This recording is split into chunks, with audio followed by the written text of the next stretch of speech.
Hello all, welcome to LTX classes. ఇప్పుడు మన LTX classes వాళ్ళు కరెంట్ అఫైర్స్ ఎవరైతే ప్రిపేర్ అవుతున్నారో గ్రూప్ 2 కోసం అని చెప్పేసి వాళ్ళ కోసం అద్భుతమైన ఆఫర్ అనేది తీసుకొని రావడం జరిగింది. సో నెక్స్ట్ ఫిబ్రవరిలోని మీకు కరెంట్ అఫైర్స్ గ్రూప్ 2 ఎగ్జామ్ అనేది ఉండబోయింది. దాంట్లో 30 మార్క్స్ రిలేటెడ్ కరెంట్ అఫైర్స్ అనేవి ఉన్నాయి. ఈచ్ అండ్ ఎవ్రీ మార్క్ కూడా మన నెక్స్ట్ లెవెల్కి వెళ్ళాలి అంటే చాలా క్రూషియల్ రోల్ ప్లే చేస్తుంది.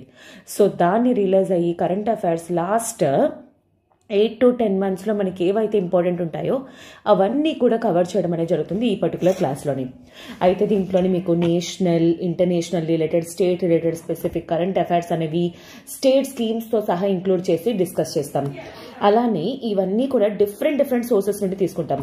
స్టేట్ రిలేటెడ్కి మనకి ఆంధ్ర పేపర్స్ ఫాలో అవ్వడం కానీ, నేషనల్కి ద హిందూ, బిజినెస్ అవి ఆర్టికల్స్, అండ్ అలానే ఇంటర్నేషనల్ రిలేషన్ ఆర్టికల్స్కి కూడా కవర్ చేస్తూ ఉంటాం. మీకు అలానే ఎవ్రీ మంత్ క్లాసెస్ అనేవి అయిపోగానే పీడిఎఫ్స్ అనేవి కూడా ప్రొవైడ్ చేస్తాం. ఫర్ ఎగ్జాంపుల్ లైక్ డిసెంబర్ అయితే డిసెంబర్ అయిపోయిన తర్వాత జనవరి క్లాసెస్ అయిపోగానే జనవరి కరెంట్ అఫైర్స్ అలాగా ప్రొవైడ్ చేస్తాం.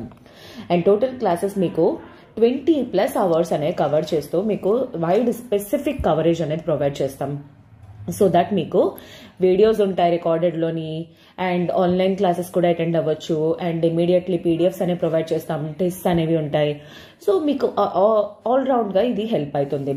అయితే ఇదంతా కూడా కేవలం మీకు 300 రూపీస్కే ఆఫర్లో ప్రొవైడ్ చేయడం అనేది జరుగుతుంది. 90% ఆఫ్ ప్రొవైడ్ చేస్తున్నారు. 3000 రూపీస్ వర్త్ కోర్స్ 300కే ప్రొవైడ్ చేస్తున్నారు. అండ్ దీని రిలేటెడ్ మీకు ఏమైనా ఎంక్వైరీస్ కానీ ఉంటాయి, యూ కెన్ కాల్ 7893899553. ఈ నెంబర్ కాల్ చేసి మీ డౌట్స్ అనేవి క్లియర్ చేసుకొని త్వరగా జాయిన్ అయ్యే ప్రయత్నం అనేది చేయండి. అండ్ అలానే మన ఎల్టీఎక్స్ క్లాసెస్ వాళ్ళు ఇప్పుడు ఏపీఎస్సి గ్రూప్ 2 కోసం ఇంగ్లీష్ మీడియంలోని టెస్ట్ సిరీస్ అనేది కూడా ప్రొవైడ్ చేస్తున్నారు. సో టెస్ట్ అనేవి మన ఎగ్జామ్కి వెళ్లే ముందు చాలా ఇంపార్టెంట్. ఎగ్జామ్లో మన హ్యాబిచ్యుయేట్ అవ్వాలి అనుకుంటే మనం ముందుగుండానే ఏ క్వశ్చన్స్ని మనం ఎలా ఆలోచిస్తున్నాము, ఎలా ట్యాకిల్ చేస్తున్నాం అనేది మనకు అర్థం కావాలి. సో క్వశ్చన్ ప్రాసెస్ కూడా మనం అర్థం చేసుకోవడానికి మనకి మన మైండ్ ట్యూనప్ అవ్వాలి. దానికోసం అని చెప్పేసి మీకు వైడ్ టెస్ట్ అనేవి ప్రొవైడ్ చేస్తూ ఈ కోర్స్ అనేది లాంచ్ చేయడం జరిగింది. దీంట్లోని మీకు ప్రిలిమ్స్ రిలేటెడ్ 50 సెక్షనల్ టెస్ట్ అనేవి ప్రొవైడ్ చేస్తాం. అంటే geography, history, Indian society, mental ability మీద ఈచ్ పర్టికులర్ టాపిక్ మీద మీకు సెక్షనల్ టెస్ట్ అనేవి, అలానే 20 గ్రాండ్ టెస్ట్, 4500 MCQs తో ప్రొవైడ్ చేస్తామన్నమాట. సో దాట్ మీకు ఏంటంటే ఎగ్జామ్కి వెళ్ళే లోపల టెస్ట్ ఫినిష్ చేశారంటే ఎగ్జామ్ మూమెంట్లోని మీకు చాలా సింపుల్గా టెస్ట్ అనేది సాల్వ్ చేయడం ఈజీ అవుతుంది. అండ్ ఇదంతా కూడా కేవలం మీకు 3000 రూపీస్ వర్త్ కోర్స్ది కేవలం 300 రూపీస్కే ప్రొవైడ్ చేస్తున్నారు 90% ఆఫ్లోని. సో 300 రూపీస్ చాలా అఫోర్డబుల్ ప్రైస్. అందుకే please do make utilise this. So that మీకు ఏంటి అంటే టెస్ట్ రిలేటెడ్ సెక్షనల్ టెస్ట్ మీరు ఏ ఏరియాస్లో అయితే వీక్ ఉన్నారో అవన్నీ కూడా మీకు అడ్వాంటేజ్ అవుతుంది. అండ్ దీని రిలేటెడ్ మీకు ఏమైనా ఎంక్వైరీస్ కానీ ఉంటే యూ కెన్ కాల్ 7893899553. ఈ నెంబర్ కాల్ చేసి మీ డౌట్స్ అనేవి క్లియర్ చేసుకొని త్వరగా జాయిన్ అయ్యే ప్రయత్నం అనేది చేయండి. So welcome to LTX classes. And ఈరోజు మనం concepts of Indian society for group 2 అనేది డిస్కస్ చేస్తాం. దాంట్లో భాగంగానే ఈ రోజు నేను ఏంటి అంటే మీకు ట్రైబల్ మూవ్మెంట్స్ అనేవి కవర్ చేస్తాను. ఓకేనా, ట్రైబల్ మూవ్మెంట్స్ అన్నమాట. సో మనకి హిస్టరీలోని వచ్చేసరికి ట్రైబల్స్ ఏంటి అంటే ఎవరైతే హిల్లీ ఏరియాస్లో కానీ ఐసోలేటెడ్ ఏరియాస్లో ఉన్నారో వాళ్ళని స్కెడ్యూల్ ట్రైబ్స్ అని చెప్పేసి అంటాం. సో ఆ స్కెడ్యూల్ ట్రైబ్స్ యాక్చువల్లీ వాళ్ళు చాలా షై అనమాట, మొహమాటస్తులు. వాళ్ళకి main sections of the society తోటి కలవడానికి నచ్చదనమాట. వాళ్ళు చాలా ఒంటరిగా ఐసోలేషన్లోని బ్రతుకుతూ ఉంటారు. అలా వాళ్ళ ఏరియాస్లోకి ఎవరైనా వెళ్ళి వాళ్ళ ల్యాండ్స్ని ఆక్యుపై చేస్తాము, వాళ్ళ ఫారెస్ట్ని తీసుకుంటాము ఇలా అంటే వాళ్ళు ఒప్పుకుంటారేంటి? సో ఆబ్వియస్లీ ఎంతైనా సరే మహా అంటే మనం ఎదురు తిరిగేంత వరకే. ఒక్కసారి ఎదురు తిరిగితే లైక్ ఏంటవుతుంది, పిల్లి కూడా పులి అవుతుంది అని చెప్పేసి అంటారు. అంటే ఎప్పుడైనా రివర్స్ అవ్వనంత వరకే. ట్రైబల్ మూవ్మెంట్స్ కూడా అలానే బ్రిటిషర్స్ అనే వాళ్ళని చాలా ఎక్స్ప్లాయిటేషన్ చేయడానికి ట్రై చేశారు. సో పీక్ మూవ్మెంట్స్కి వెళ్ళిన తర్వాత వీళ్ళు కూడా వాళ్ళ మీద రివర్స్ అవ్వడం స్టార్ట్ అయింది. సో దాని రిలేటెడ్ ఈరోజు మనం డిస్కస్ చేస్తామన్నమాట. సో ఎప్పుడు జరిగాయి, ఇండియాలో ఎక్కడెక్కడ జరిగాయి, ఏ మూమెంట్కి ఏ పేరు, ఎవరు అండర్లో జరిగింది, ఇవన్నీ కూడా కవర్ చేస్తాం. So tribal movements. Okay, so దీంట్లోని ఫస్ట్ ఆఫ్ ఆల్ ఏం జరిగింది మనకి 18 అంటే లైక్ ఆఫ్టర్ బ్రిటిషర్స్ అనే వాళ్ళు ఇండియాలోకి కేవలం వాళ్ళు రావడానికి గల మెయిన్ రీజన్ ఏంటి? రా మెటీరియల్స్. ఓకే, ఇండియాలోని చాలా వరకు కూడా రా మెటీరియల్స్ అనేవి ఉన్నాయి. Very cheap and also affordable and highly available కూడాను. ఇండియాలోని చాలా ఎక్కువ, ఎందుకంటే ఫారెస్ట్స్ అనేవి చాలా ఎక్కువ ఉన్నాయి. వీళ్ళకి కావాల్సిన ప్రొడక్ట్స్ అనేవి చాలా ఎక్కువగా గట్టా ఉండేవన్నమాట. అయితే ఈ ఏరియాస్లోని ఎవరు ఉండేవారు? ట్రైబల్స్ అనేవాళ్ళు నివసిస్తున్నారనమాట. They are living in this particular areas. వాళ్ళకి ఏ రిసోర్సెస్ అయితే కావాలో ఆ రిసోర్సెస్ దగ్గర ఉన్న వాళ్ళు ఎవరు? ట్రైబల్ పీపుల్ అనమాట. సో అయితే ఈ ట్రైబల్ పీపుల్ వాళ్ళని ఎలాగైనా కంట్రోల్ చేయాలి. వాళ్ళని కంట్రోల్ చేసి వాళ్ళని ఎలా అయినా సరే మోసం చేసి ఎక్స్ప్లాయిటేషన్ అనేది చేసి అక్కడ నుండి ఫారెస్ట్ రిసోర్సెస్ అనేవి చెట్లు కానీ ఫర్ ఎగ్జాంపుల్, లేకపోతే వాటి టింబర్ కానీ ల్యాక్ ప్రోడక్ట్స్ కానీ ఇలాంటివన్నీ కూడాను తీసుకోవాలని చెప్పేసి ట్రై చేశారనమాట. సో దానికోసం అని చెప్పేసి ఈ బ్రిటిషర్స్ అనే వాళ్ళు ఏం చేశారు? వీటి కోసం ఫారెస్ట్ యాక్ట్ ఆఫ్ 1865 అనేది పాస్ చేయడం అనేది జరిగింది. సో ఇది దేనికోసమని యాక్ట్ అనేది పాస్ చేశారు? ట్రైబల్స్ ఎవరైతే ఉన్నారో వాళ్ళని రెస్ట్రిక్ట్ చేస్తూ, దేంట్లోకి రెస్ట్రిక్ట్ చేస్తూ? ఫారెస్ట్ ఏరియాస్లోకి వాళ్ళని వెళ్ళనివ్వకుండా అండ్ ఫారెస్ట్ రిసోర్సెస్ మీద వీళ్ళకి లిమిటెడ్ పవర్స్ అనేవి ప్రొవైడ్ చేస్తూ, రిస్ట్రిక్షన్స్ అనేవి చేస్తూ ఈ ఫారెస్ట్ యాక్ట్ ఆఫ్ 1865 అనేది పాస్ చేయడం అనేది జరిగింది. చాలా వరకు వాళ్ళ ట్రైబల్ ప్రోడక్ట్స్ మీద కానీ ఎట్సెట్రా వాటి మీద ఏంటంటే వీళ్ళకి రిస్ట్రిక్షన్స్ అనేవి చేశారు. ఆ తర్వాత ఇంకా మూమెంట్స్ అనేవి ఇంటెన్స్ అయిపోయాయి అనమాట. అప్పటి వరకే ట్రైబల్స్ని వీళ్ళు లైక్ ఫర్ ఎగ్జాంపుల్ కొంతమంది మనీ లెండర్స్ వాళ్ళు కానీ బ్రిటిషర్స్ వాళ్ళ ల్యాండ్లోకి వచ్చి వాళ్ళ రిసోర్సెస్ తీసుకొని వాళ్ళనే రెస్ట్రిక్ట్ చేస్తామంటే ఎంతకాలం ఊరుకుంటారు వాళ్ళు? ఎంత అమాయకుడైనా సరే రివర్స్ అవ్వడానికి ప్రయత్నం అనేది చేస్తారు. ఆ రివర్స్ ప్రయత్నాలే ఈ మూమెంట్స్ కింద మనం చెప్పుకోవచ్చు అనమాట. అయితే ఇలాగే ఇల్లీగల్ మైనింగ్స్ ఇలాంటివి ఏవి జరగకుండా మూమెంట్స్. అయితే మెయిన్ వచ్చేసరికి ఇంతకీ ఈ ట్రైబల్ మూమెంట్స్కి గల రీజన్స్ అనేవి చూద్దాం. ఓకే, సో ఈ రీజన్స్ని నేను ఎలా విభజిస్తున్నాను అంటే 2 కేటగిరీస్ బేసిస్ నేను చేస్తున్నాను. ఏంటి? ఒకటి pre independent. Okay, pre independence and post independence. ఎందుకంటే బిఫోర్ ఇండిపెండెన్స్ ముందు బ్రిటిషర్స్ అనే వాళ్ళు రూల్ చేసేవారు కాబట్టి మెయిన్ రీజన్స్ అనమాట. అండ్ పోస్ట్ ఇండిపెండెన్స్ టైంలో ఇండియన్ గవర్నమెంట్ వాళ్ళు వచ్చిన తర్వాత మెయిన్ ఏం జరిగింది ఏంటి అనేది చూద్దాం. సో ప్రీ ఇండిపెండెన్స్లోని మెయిన్ రీజన్స్ వచ్చేసరికి ఏంటి? మనీ లెండర్స్ వచ్చేసరికి వాళ్ళు ట్రైబల్స్ని ఎక్కువ ఎక్స్ప్లాయిట్ చేసేవాళ్ళు అనమాట. అండ్ అలానే వీళ్ళ తాలూకా బ్రిటిషర్స్ తాలూకా రెవెన్యూ సిస్టమ్ కూడాను వాళ్ళ ఏరియాస్లోకి వెళ్ళి వాళ్ళ ప్రొడక్ట్స్ వాళ్ళు యూజ్ చేసుకోవడానికి ట్యాక్సెస్ వేసేవారు. ఒప్పుకుంటారేంటి? ఇప్పుడు ఎవడైనా మన ఇంటికి వచ్చి మన ఇంట్లో వాళ్ళుంటూ ఈ ఇంటికి అద్దె కట్టంటే ఎట్లుంటుంది ఎవరికైనా సరే. సిమిలర్లీ దిస్ ఈజ్ ఆల్సో అనమాట. వాళ్ళ ఏరియాస్లోకి వెళ్ళి మీరు ఈ ప్రోడక్ట్స్ యూజ్ చేస్తున్నారు, ఇష్టం వచ్చినట్టు ఫారెస్ట్ యాక్ట్ తోకానం అని పాస్ చేసి సో వీటి మీద యూజ్ చేస్తున్నందుకు మీరు మాకు ట్యాక్సెస్ అనేవి పే చేయండి అని చెప్పేసి అన్నారనమాట. అలాంటప్పుడు వాళ్ళు ఊరుకుంటారేంటి? ఆబ్వియస్లీ ట్రైబల్ మూవ్మెంట్సే జరుగుతాయన్నమాట.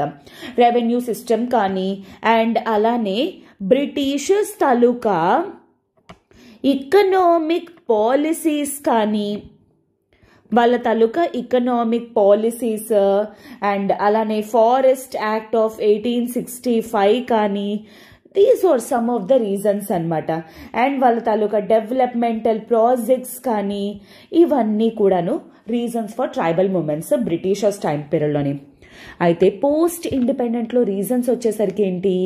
ఈవెన్ దో ఇండిపెండెన్స్ వచ్చినా వాళ్ళకి సమ్వాట్ వాళ్ళకి కొంచెం ఫ్రీడమ్ వచ్చిందే తప్ప బట్ స్టిల్ ఈ రిస్ట్రిక్షన్స్ అనేవి త్రూ డిఫరెంట్ యాక్ట్స్ ద్వారా ఉన్నాయన్నమాట.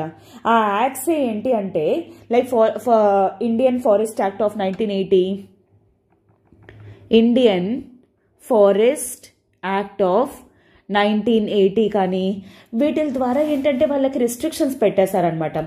కోర్ ఏరియాస్కి వెళ్ళకూడదు, బఫర్ ఏరియాస్లోనే వెళ్ళాలి, లేకపోతే అవుటర్ జోన్సే ఇలా అని చెప్పేసి వాటి మీద రిస్ట్రిక్షన్స్ కానీ, అండ్ ఏదైతే మెయిన్ సిటీస్లోకి కానీ ఇంటిగ్రేషన్స్ చేద్దాం అనుకుంటున్నారో ఆ ఇంటిగ్రేషన్ కూడాను not full fledged.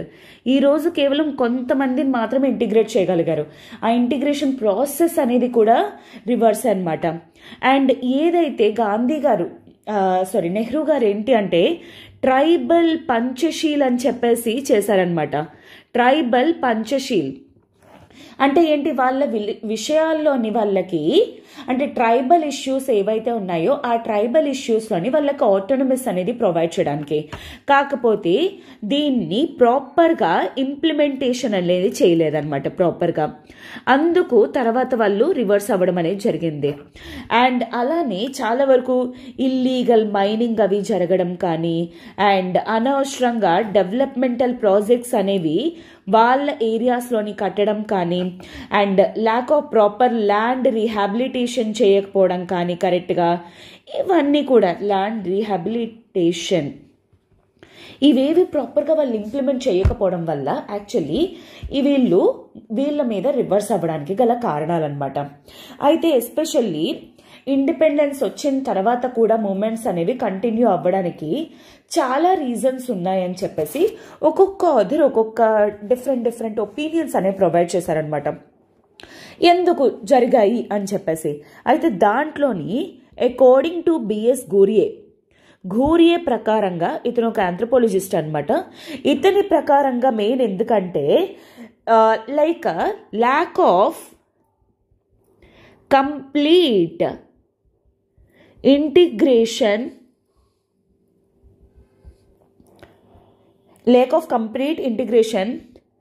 into the people of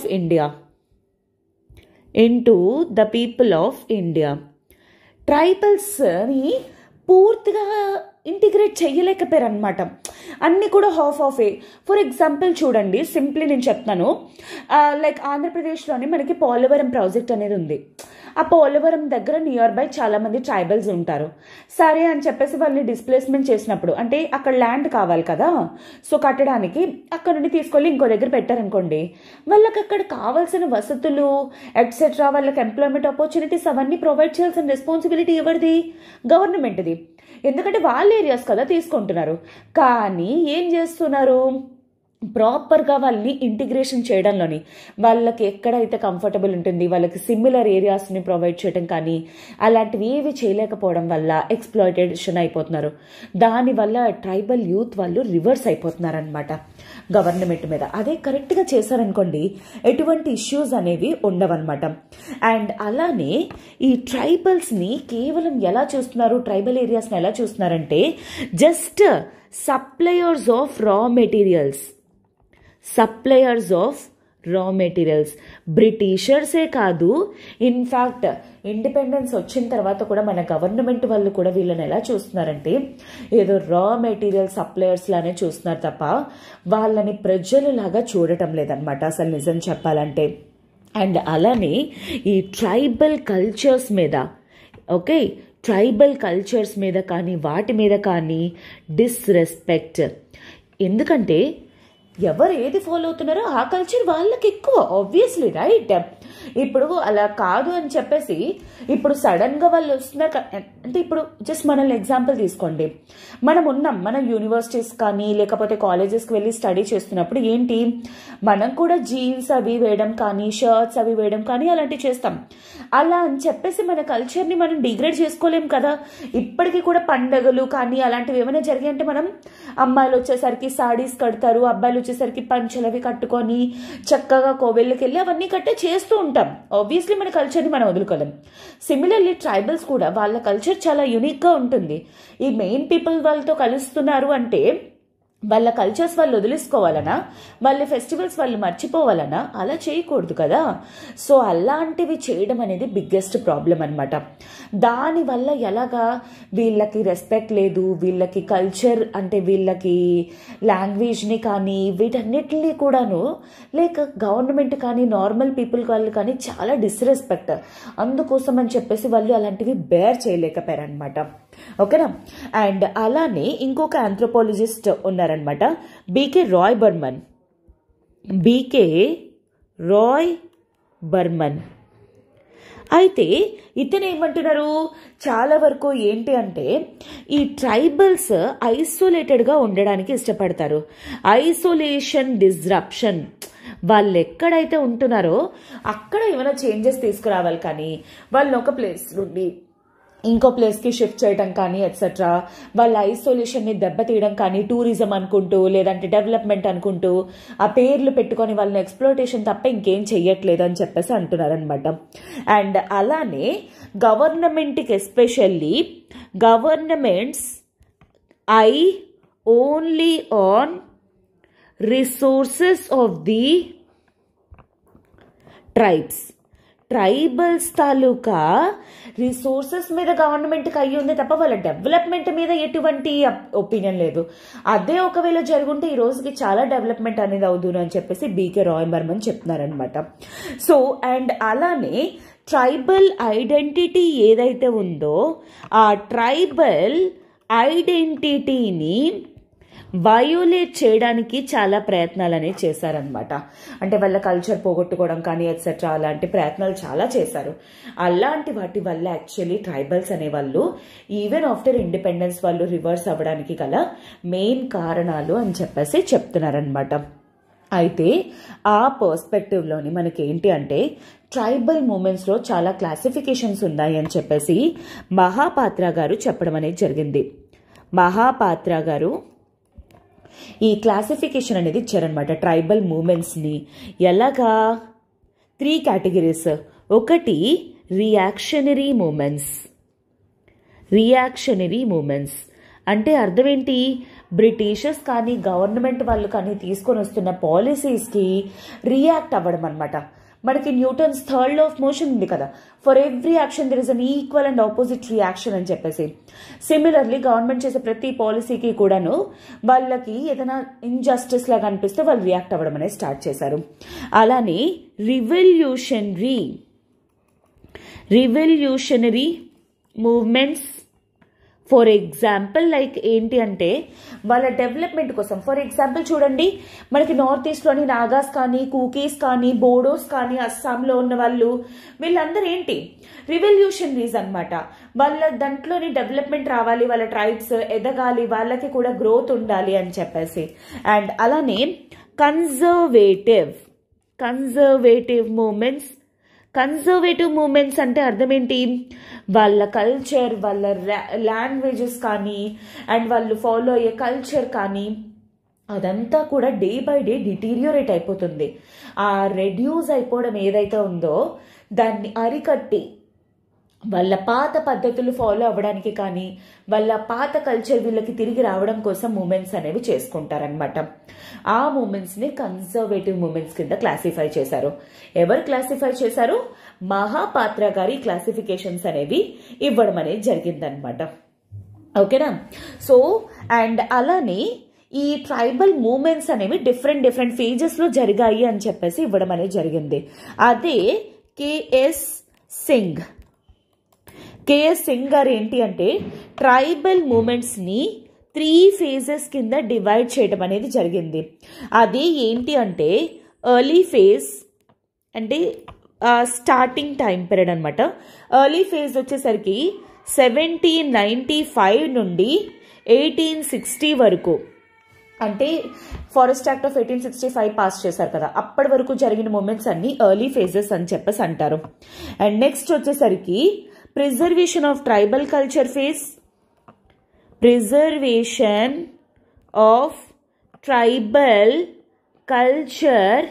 phase, అది వచ్చేసరికి 1860 నుండి 1920 వరకు. అండ్ అలానే tribal participation in tribal participation in national movement.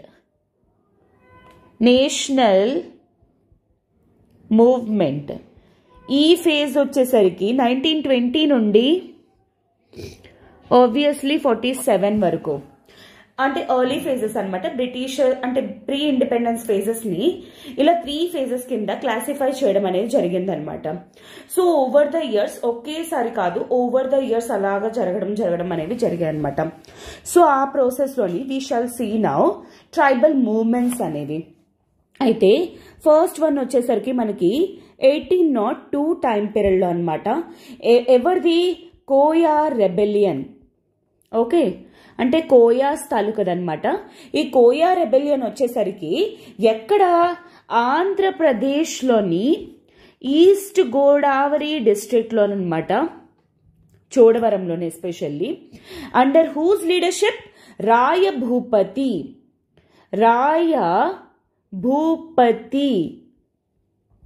అతని తాలూకా లీడర్షిప్ లోని ఈ యొక్క ఫేజ్ అనేది, ఈ యొక్క మూమెంట్ అనేది జరిగిందనమాట.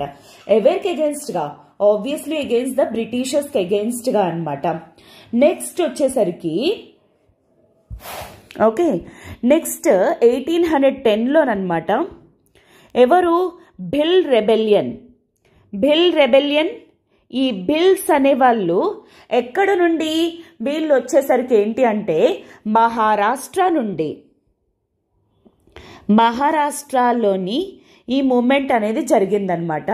అయితే ఎవరి లీడర్షిప్ లోని మూమెంట్ అనేది జరిగింది? శ్రీశైవరం తాలూకా లీడర్షిప్ లోని అగేన్స్ట్ బ్రిటిషర్స్ కి అగేన్స్ట్ గా అనమాట. అండ్ ఈవెన్ తర్వాత గుజరాత్ కి, రాజస్థాన్ కి కూడా స్ప్రెడ్ అవ్వడం అనేది జరిగింది. అండ్ ఇది వచ్చేసరికి తప్పతి రివర్ దగ్గర జరిగింది. ఎందుకంటే క్వశ్చన్స్ మనకి ఇలా అడిగే స్కోప్ కూడా ఉంది. తప్పతి రివర్ దగ్గర జరిగిన ఇంపార్టెంట్ ట్రైబల్ మూమెంట్ ఏది? Bhil rebellion are Bhil tribal movement. భిల్స్ వచ్చేసరికి మనకి ఏంటి అంటే ఎక్కడ? వెస్ట్రన్ ఇండియాలోని మహారాష్ట్ర, గుజరాత్ ఏరియాస్ లోని మనకి ఎక్కువగా ఈ భిల్స్ అనేవాళ్ళు కనిపిస్తారనమాట. ఓకేనా? అలానే నెక్స్ట్ 1822లోని రామోజీ ట్రైబ్స్ అన్నమాట. ఎక్కడ? వెస్ట్రన్ ఘాట్స్ ఏరియా, అంటే ఈ మహారాష్ట్ర అండ్ అలానే కర్ణాటక ఏరియాస్, కేరళ ఇక్కడ అన్నమాట. అయితే ఇది ఎవరి అండర్ లీడర్షిప్ లోని? చిత్తర్ సింగ్ లీడర్షిప్ లోనమాట ఈ ట్రైబల్ ఏరియా అంటే ట్రైబల్ మూమెంట్ అనేది జరిగిందనమాట. నెక్స్ట్ 1881లోని కోల్ రెబెలియన్ ఇది వచ్చేసరికి ఎక్కడ? జార్ఖండ్ ఏరియా, నార్త్ ఇండియా అనమాట. ఈ ట్రైబ్స్ కూడా అక్కడే ఉంటారు. అయితే ఇది బుద్ధా జగత్ లోని లీడర్షిప్ లోని ఈ ట్రైబల్ మూమెంట్ అనేది జరిగిందనమాట. అండ్ అలానే 1828లో నార్త్ ఈస్ట్ ఇండియాలోనమాట, ఎస్పెషల్లీ నార్త్ ఈస్ట్ ఇండియాలోని అహోమ్ ట్రైబ్ అనమాట. అహోమ్ రెబెలియన్ ఎక్కడ? నార్త్ ఈస్ట్ ఏరియాలోని జరిగింది ఇది. అయితే ఎవరి లీడర్షిప్ లోని? గోమ్ధార్ కోన్వర్ ఇతని యొక్క లీడర్షిప్ లోని యాక్చువల్లీ ఇది జరగడం అనేది జరిగిందనమాట. నెక్స్ట్ వచ్చేసరికి అస్సాంలోనేనమాట. 1829 to 32 టైం పీరియడ్లోనమాట. ఎక్కడ? ఈ 29-32లోని Khasi and Jaintia tribes. North east again ఎవరి లీడర్షిప్ లోని? ఇది చాలా ఇంపార్టెంట్. తిరత్ సింగ్ అండ్ ఖేదా వీళ్ళ లీడర్షిప్ లోని ట్రైబల్ మూమెంట్ అనేది జరిగిందనమాట. అండ్ ఇవి కాకుండా ఇంకా మేజర్ ట్రైబల్స్ అనేవి ఇవన్నీ కూడా మనకి సింపుల్ రెబెలియన్స్ అనమాట. అంటే బ్రిటిషర్స్ చేస్తున్న పాలసీస్ కానీ, లోకల్ లెవెల్లో ఉన్న మనీ లెండర్స్ చేసే పాలసీస్ కానీ, అండ్ వాళ్ళ రిసోర్సెస్ తీసుకున్నందుకు అలా ఒక్కొక్క దగ్గర ఒక్కొక్క రెబెలియన్స్ అనేవి, ఇవి చిన్న చిన్న మైనర్ రెబెలియన్స్ అనమాట. ఇవి కాకుండా మేజర్ రెబెలియన్స్ అనేవి కూడా ఉన్నాయన్నమాట. ఓకే, ఎప్పుడైనా ఏ రెబెలియన్స్ అయినా సరే అంటే రివర్స్ అవ్వడం అని అంట. రెబెలియన్స్ అంటే ఏదైనా మనకి ఎలా ఇంపార్టెంట్ ఎప్పుడైనా సరే అది ఎక్కడ జరిగింది, ఎందుకు, మెయిన్ రీజన్స్ వచ్చేసరికి, అండ్ ఏ టైం పీరియడ్లో జరిగింది, దాన్ని లీడ్ చేసింది ఎవరు అనేది మనకి ఇంపార్టెంట్. దాంట్లోని ఫస్ట్ రెబెలియన్ వచ్చేసరికి మనకి ఏంటి అంటే 1855 టైం పీరియడ్లో జరిగిందనమాట. ఎవరు చేశారు దీన్ని? సంతాల్ రెబెలియన్. సంతాల్ రెబెలియన్. ఇంతకీ సంతాల్స్ అనగానే మీకు ఎక్కడ గుర్తు రావాలి? These are located in central India areas, present areas of Jharkhand కానీ, బీహార్ కానీ, బెంగాల్ ఏరియాస్లో అనమాట. చోటా నాగ్పూర్కి. ఎందుకు? జమీందార్స్కి కానీ వాళ్ళ తాలూకా ల్యాండ్ రెవెన్యూ సిస్టమ్స్కి అగేన్స్ట్గా చేసిందే ఈ సంతాల్ రెబెలియన్ అనమాట. అయితే ఈ సంతాల్ రెబెలియన్ని లీడ్ చేసిన పర్సన్స్ ఎవరు? సిద్ధు, కన్హు అండ్ మర్ము. సో వీళ్ళ ముగ్గురు కూడా లీడ్ చేయడం అనేది జరిగింది. ఎక్కడ? భాగ్ రివర్ దగ్గర. భాగ్ రివర్ ఏరియా, ఎస్పెషల్లీ చోటా నాగ్పూర్ రీజియన్. చోటా నాగ్పూర్ రీజియన్ దగ్గర జరగడం అనేది జరిగిందనమాట. ఇన్ఫాక్ట్ ఈ రెబెలియన్కి అగేన్స్ట్గా బ్రిటిషర్స్ వాళ్ళు ఏంటి అంటే మార్షల్ లా అనేది కూడా పెట్టారు. అంటే ఎవరైనా ఇంకా వెపన్స్ అవి పట్టుకుంటే చాలు, ఇంకా వాళ్ళని తీసుకెళ్లి ఫారెస్ట్ జైల్లో వేసేయడం కానీ ఎట్సెట్రా అదంతా కూడాను. అండ్ ఇన్ఫాక్ట్ కార్ల్ మార్క్స్ ఇది హిస్టరీలోని one of the greatest rebellion అని చెప్పేసి కూడా డిస్క్రైబ్ చేయడం అనేది జరిగింది. అంత ఫేమస్ అయిందనమాట ఈ మూవ్మెంట్ అనేది. ఓకేనా? సో నెక్స్ట్ వచ్చేసరికి ఏంటి అంటే ఇన్ఫాక్ట్ ఎక్కడ 1885 నుండి 1999 వరకు కూడా జరిగింది. ఈ రెబెలియనే ముండా రెబెలియన్. ఇది వచ్చేసరికి ఏ ఏరియాలో జరిగింది? Obviously Jharkhand area. Main candidate దీన్ని లీడ్ చేసింది ఎవరు? బిర్సా ముండా. ఇన్ఫాక్ట్ ఈ రెబెలియన్ కి రికగ్నిషన్ గానే రాంచీ ఎయిర్పోర్ట్ ని ఈరోజు, రాంచీలో ఉన్న ఎయిర్పోర్ట్ ని ఈరోజు బిర్సా ముండా ఇంటర్నేషనల్ ఎయిర్పోర్ట్ అని కూడా పిలుస్తారు. బిర్సా ముండా ఇంటర్నేషనల్ ఎయిర్పోర్ట్ అని దానికి పేరు అనమాట ఈ రెబెలియన్ కి గుర్తుగానే. సో ముండాస్ కి అండ్ వాళ్ళ తాలూకా ఫ్రీడమ్ కోసం అని చెప్పేసి చాలా ఎక్కువగా పాటుపడిన క్యాండిడేట్ వచ్చేసరికి బిర్సా ముండా. ఇన్ఫాక్ట్ తర్వాత అతను ఏంటి అంటే 1885 నుండి వాళ్ళు చేస్తున్న పాలసీస్ కానీ, వాళ్ళు రివర్స్ అవుతుందని కానీ చాలా కరేజియస్ గా, చాలా డేరింగ్ గా ఉన్న క్యాండిడేట్. కాకపోతే తర్వాత ఏం జరిగింది? 1999 టైం పీరియడ్లోని, అంటే ఈ 1899 టైం పీరియడ్లోని ఏంటి అంటే అతనికి కొలెరా వచ్చిందనమాట. ఈ డిసీజ్ వల్ల అతను చనిపోయారు. బట్ ఆఫ్టర్ తర్వాత ఇమ్మీడియట్లీ బ్రిటిషర్స్ వాళ్ళు ఏంటి అంటే ఈ మూమెంట్కి చాలా ఫాస్ట్గా రియాక్ట్ అయ్యి వాళ్ళ తాలూకా ల్యాండ్ డాక్యుమెంట్స్ అవి వాళ్ళకి ఇచ్చేయడం కానీ, అండ్ ఆ మూమెంట్ని క్లోజ్ చేసి వాళ్ళకి ఫ్రీడమ్ అనేది ప్రొవైడ్ చేయడం కానీ, అండ్ అలానే వాళ్ళ మ్యాటర్స్లోకి ఇంకా ఇంటర్ఫియర్ అవ్వడం కానీ చేయడం అనేది ఆపేశారనమాట.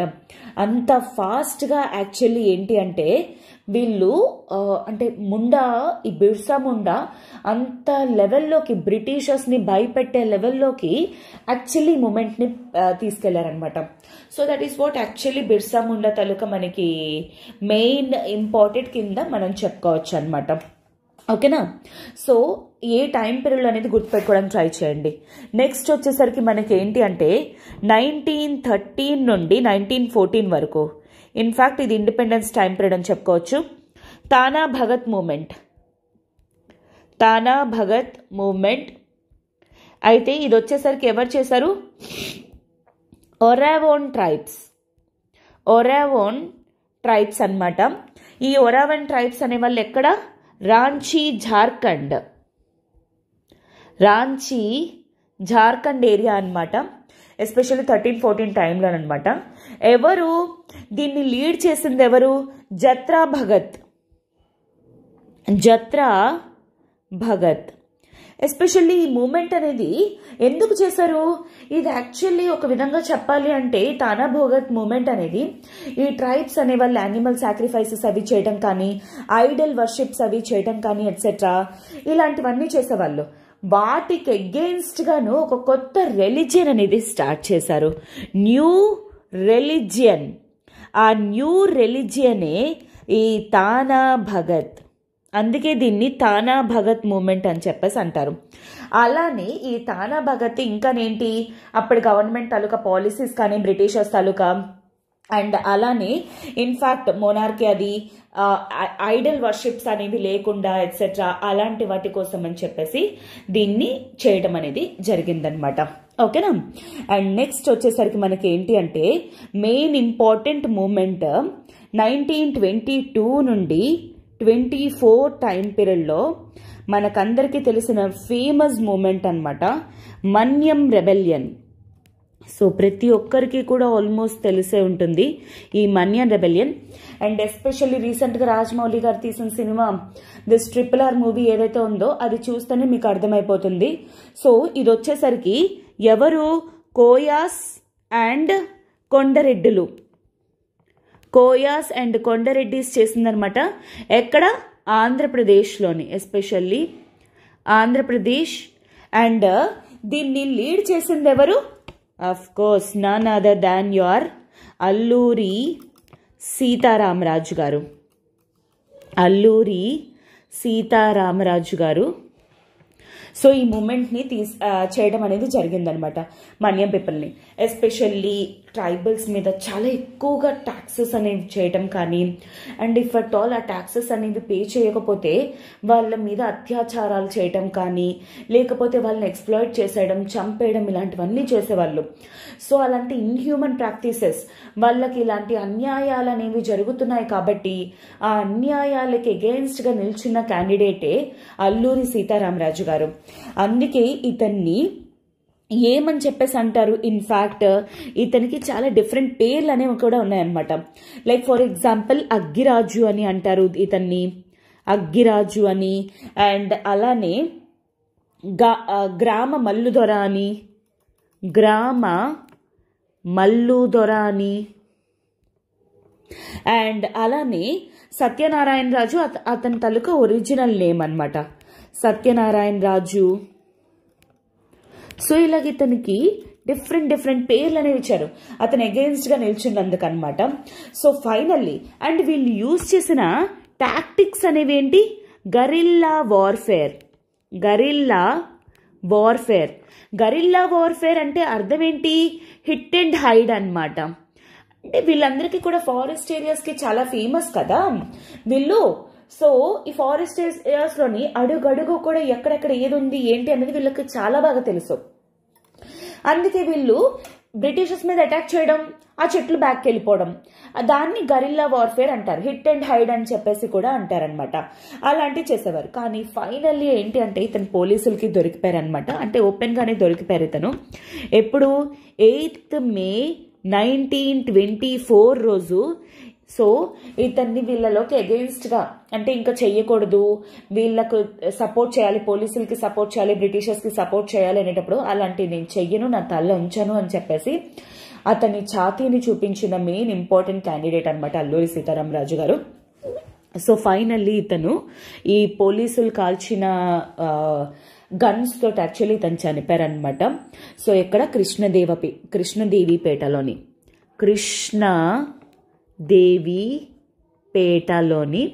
he finally died by police attack.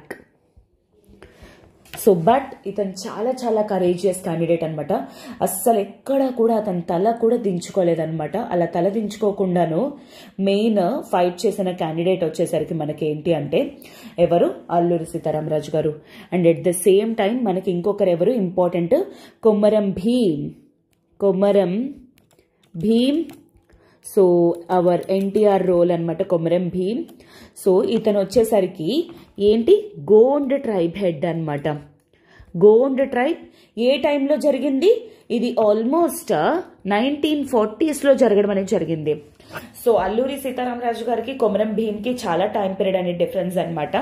ఈ గోండ్ టైమ్స్ కొమరం భీమ్ తాలూకా ఫైట్ అనేది ఎక్కడ? ఆదిలాబాద్లో జరగడం జరిగింది. ఆదిలాబాద్ తెలంగాణ ఏరియా అనమాట. ఇన్ఫ్యాక్ట్ తెలంగాణ ఏరియాస్లోని. అయితే ఇతను ఏంటి ఫేమస్ ఇచ్చిన కోట్ అనేది ఏంటి? ఫేమస్ కోట్ వచ్చేసరికి Jal Jangal Jameen. This is the famous quote given by Komaram Bheem అనమాట. సో ఫైనల్లీ తర్వాత ఏంటి అంటే పోలీసుల దగ్గర లొంగిపోయారు.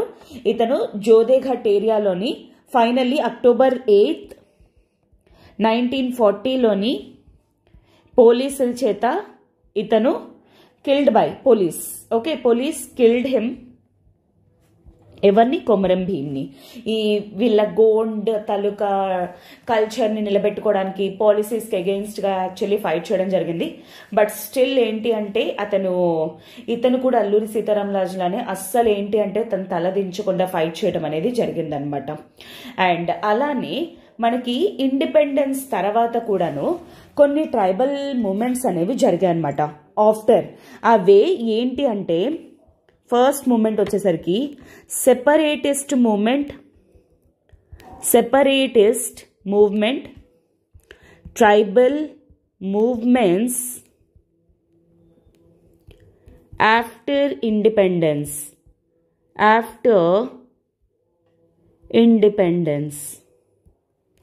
ఓకే, సో సెపరేటిస్ట్ మూమెంట్ అంటే ఏంటి? వీళ్ళకి ఏంటి అంటే separate land they want. Okay, అంటే వీళ్ళు రూల్ చేసుకోవడానికి గట్టను వీళ్ళకి సెపరేట్ మూవ్మెంట్ అంటే ఇండిపెండెన్స్ తర్వాత వచ్చాక మరొద్దు మాకు అస్సలు మేము ఎవరి కంట్రోల్లో ఉండం, మా కంట్రోల్లో మేమే ఉంటాము అని చెప్పేసి దానికి ఎగ్జాంపులే మనకేంటి అంటే నాగాస్ కానీ అహోమ్ ట్రైబ్స్ కానీ లేదా బోడోస్ కానీ బోడో ల్యాండ్ కోసం, కూకీస్ కానీ కూకీ ల్యాండ్ కోసం అలాగా ఫైట్ చేశారనమాట వీళ్ళు. ఆ మూమెంట్స్ని సెపరేటిస్ట్ మూమెంట్స్ అని చెప్పేసి అంటాము. Next tribal moments for development. అంటే వీళ్ళు ఎదగాలి, వాళ్ళకి డెవలప్మెంట్ అనేది జరగాలి అని చెప్పేసి కొన్ని మూమెంట్స్ అనేవి జరిగాయి. వాటి కోసమే అని చెప్పేసి అనమాట వాళ్ళ బ్యాక్వర్డ్నెస్ అవి రెడ్యూస్ చేయడానికి అండ్ డెవలప్ అవ్వడానికి ఎట్సెట్రా. ఎస్పెషల్లీ మనకు వచ్చేసరికి సదరన్ ట్రైబ్స్ అనమాట. సదరన్ నేషన్లోని ఏ ట్రైబ్స్ అయితే ఉన్నారో, ఫర్ ఎగ్జాంపుల్ లైక్ నాయర్స్ కానీ లేకపోతే ఇక్కడ కోయాస్ కానీ చెంచు ట్రైబ్స్ కానీ వీళ్ళందరూ కూడా యాక్చువల్లీ డెవలప్మెంట్ కోసం ఫైట్స్ అనేవి చేయడం జరిగిందనమాట. కొన్ని వచ్చేసరికి ఏంటి అంటే వాళ్ళ తాలూకా కల్చర్ని ప్రిజర్వ్ చేసుకోవడానికి అనమాట. వీళ్ళు ఎక్కడ ఎస్పెషల్లీ సెంట్రల్ ఇండియా ప్రావిన్సెస్లో అనమాట. ఫర్ ఎగ్జాంపుల్ లైక్ భిల్స్ కానీ సంతాల్స్ కానీ వీళ్ళందరూ కూడాను వాళ్ళ కల్చర్ని ప్రిజర్వ్ చేసుకోవడానికి అనమాట. Last but not least tribals movements for డిస్ప్లేస్మెంట్కి ఎగెయిన్స్ట్గా అనమాట. For example like anti Narmada Andolan అనమాట. అంటే ఈ నర్మదా రివర్ దగ్గర. అండ్ అలానే యాంటీ పోలవరం మూమెంట్ ఇలాంటివన్నీ కూడాను ఈ డిస్ప్లేస్మెంట్స్కి వీటికి ఎగెయిన్స్ట్గా అనమాట. సో ఈ విధంగా ట్రైబల్ మూమెంట్స్ అనేవి మనకి before independence and pre independence and important tribes అనే వాళ్ళు ఎక్కడ జరిగింది ఏంటి అనేది మనం తెలుసుకోవడం వెరీ వెరీ ఇంపార్టెంట్. సో ఇవన్నీ ఇయర్స్తో సహా ఎవరు చేశారు అండ్ ఎవరు లీడర్ ఇలాంటివి గుర్తుపెట్టుకోవడానికి ట్రై చేయండి. ట్రైబ్స్ రిలేటెడ్ మనకి ఇది one of the most important topics అనమాట. ఓకేనా? With this I will end up this session here. But before closing this, I just want to tell you one thing. So ఇప్పుడు మనం ఈ tribal మూమెంట్స్ని ఎంత క్లియర్గా స్పెసిఫిక్గా చూసామో అదే విధంగా ఇండియన్ సొసైటీలో ఈచ్ అండ్ ఎవ్రీ టాపిక్ ఎగ్జామ్కి ముందు ఇంతే పర్ఫెక్ట్గా మీరు నేర్చుకోవాలనుకుంటే LTX క్లాసెస్ వాళ్ళు ఇప్పుడు ఇండియన్ సొసైటీ ఫర్ గ్రూప్ 2 అనేది క్లాసెస్ లాంచ్ చేయడం అనేది జరిగింది. సో ఆల్రెడీ నేనే చెప్తున్నాను, క్లాసెస్ అనేవి అవుతున్నాయి. అండ్ ఫీజు వచ్చేసరికి మీకు కేవలం 500 రూపీస్ అనమాట. 500 రూపీస్లో మీకు సొసైటీ రిలేటెడ్ 27+ మార్క్స్ తెచ్చుకోవడానికి హై స్కోప్ అనేది ఉంటుంది. Please do remember that. ఇంకా మనకి హార్డ్లీ 2 months టైమే ఉంది. సో ఈ లోపల మీరు ఏంటి అంటే స్ట్రెస్ ఏరియాస్ ఏంటి, వీక్ ఏరియాస్ ఏంటి, ఏవి మనకి మార్క్స్ తెచ్చిపెట్టేవి అలాంటివి రియలైజ్ అయ్యే ప్రయత్నం అనేది చేయండి. సొసైటీ అనేది one of the main important topic. మీకు మార్క్స్ అనేవి చాలా ఎక్కువ తీసుకొని వచ్చి పెడుతుంది అనమాట. సో అందుకోసమే please try to join before the exam. And నేనే మీకు కవర్ చేస్తాను, యూపీఎస్సీ ఫ్యాకల్టీ. అండ్ దీని రిలేటెడ్ మీకు ఏమైనా డౌట్స్ కానీ ఉంటే యూ కెన్ కాల్ 7893899553. ఈ నెంబర్ కాల్ చేసి మీ డౌట్స్ అనేవి క్లియర్ చేసుకొని త్వరగా జాయిన్ అయ్యే ప్రయత్నం అనేది చేయండి. అండ్ సొసైటీలోని please try to get more than 27+ marks. Okay, so this is it for today students. Have a good day. All the very best for your preparation. Take care.